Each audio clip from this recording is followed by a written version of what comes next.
Hello friends, welcome back to my channel. I am Dr. Meena, practicing Pune, Maharashtra since more than 15 years. तो आज की इस video में मैं आप लोगों के साथ डिस्कस करूंगी कि अगर आपको रूट कैनाल कराने के बाद उस जगह में स्वेलिंग महसूस होती है या फिर पेन होती है या फिर इस तरीके का दर्द है कि आप बिल्कुल माउथ ओपन नहीं कर पा रहे, सो नहीं पा रहे हो, तो उसका क्या मतलब होता है, उसका क्या ट्रीटमेंट ऑप्शन होता है एंड ऐसा क्यों होता है। आज की वीडियो को लास्ट तक जरूर देखिए, इसमें बहुत सारी चीज़ें मैं डिस्कस करने वाली हूँ।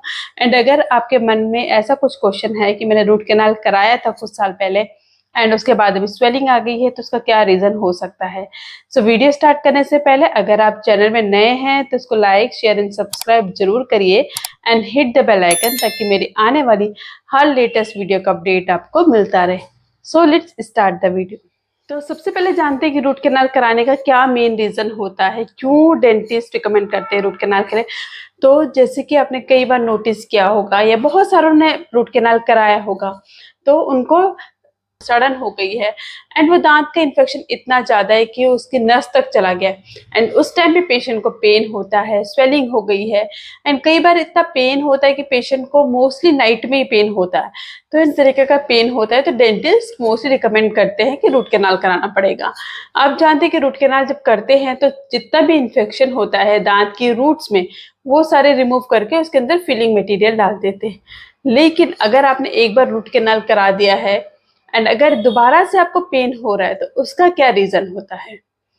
अगर कभी भी किसी भी दांत में आपने रूट कैनाल कराया है एंड उसमें 2 साल बाद या 4 साल बाद या फिर 6 साल बाद या फिर कभी कभी किसी पेशेंट में ऐसा देखा गया है कि 2 महीने बाद 3 महीने बाद भी पेन स्टार्ट होता है एंड पस बन जाता है, स्वेलिंग हो जाती है, तो इसका ये मतलब होता है कि आपका जो रूट कैनाल था उसमें दोबारा से इन्फेक्शन हो गया है, यानी कि वो रूट कैनाल आपका फेल हो गया है, उस दांत में इन्फेक्शन हो गया है। इसके इन्फेक्शन होने के बहुत सारे रीजंस होते हैं, जैसे कि अगर रूट कैनाल प्रॉपर ढंग से ना किया गया हो उस वजह से भी फेल हो सकता है, या फिर पेशेंट की ओरल हाइजीन अच्छी नहीं है तो उसके गम से होते हुए दांतों में दोबारा से इन्फेक्शन हो सकता है। तो मल्टीपल रीजन की वजह से दांतों में रूट कैनाल फेल हो सकता है। लेकिन अब इसका ट्रीटमेंट ऑप्शन क्या होता है। हमारे पास डेली बेसिस में काफ़ी पेशेंट्स आते हैं कि मैम हमारे दांतों में रूट कैनाल हमने कराया था एंड अभी उसमें पेन हो रहा है। तो सबसे पहले हम क्या करते हैं, उसका एक्सरे लेते हैं, क्योंकि एक्सरे से हमें क्लियर कंफर्म हो जाता है कि दांत में क्या प्रॉब्लम है, क्यों रूट कैनाल फेल हुआ है।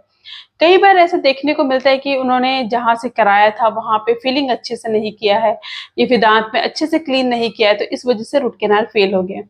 तो अगर ऐसा कुछ केस हमको मिलता है कि रूट कैनाल फेल हो गया है एंड पेशेंट को दोबारा से स्वेलिंग आ गई है, तो मोस्टली चांसेस में हम दोबारा से री रूट कैनाल करते हैं, दोबारा से उसमें काम किया जाता है, दोबारा से उस इन्फेक्शन को हटाया जाता है।